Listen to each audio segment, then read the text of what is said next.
We're going to learn about adding speakers notes, and then in the next lesson we're going to see how you would print them. So we've seen already when we looked at the different views earlier on that we have this little notes option down in the bottom right corner, and when we click it, it gives us a little bit of an area to add our notes, but there's not much space. So I can drag up and start to type whatever it is that I'm going to be saying. So I can say a slide master is a collection of layouts, colors and effects. And then I can elaborate on that. So if I had a lot more to say, I could write it all here. So when it comes to presenting, how can I see this? It will show up in the slideshow if you're using presenter view in slideshow. If you're lucky enough to have two monitors, you'll be able to see what the audience sees on one monitor and what you see in the back end on another monitor, and you'll be able to see what's going on in the background. So you'll be able to see your speaker's notes and move between the slides.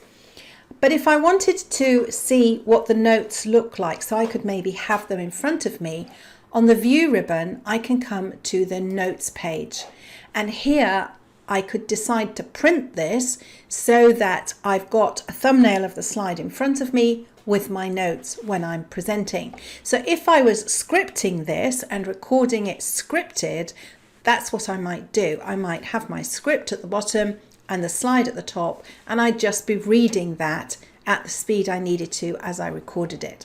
So that's how you can view the notes page on screen.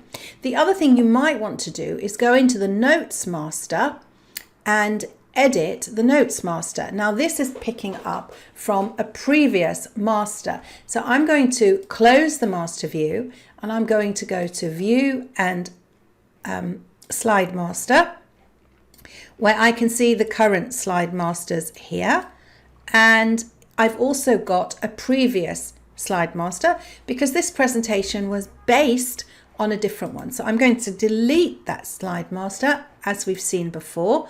And now when I go to View and Notes Master, this is the Notes Master of this presentation. So sometimes you might not even realize you have another Notes Master in that presentation until you come to do something like this. So now I can see this is where my thumbnail of my slide will be, and this is where my notes will be. So I can come into the Home ribbon and I can format this font. So I could make it a lot bigger, and I could change its color to blue, for example, and make it bold. Now, when I come to the Notes Master and close it, you'll see it's changed for my notes here. So you can modify how that looks to suit you. And in the next lesson, we're going to look at how we can print the Notes Master and our slides. I'll see you in the next lesson.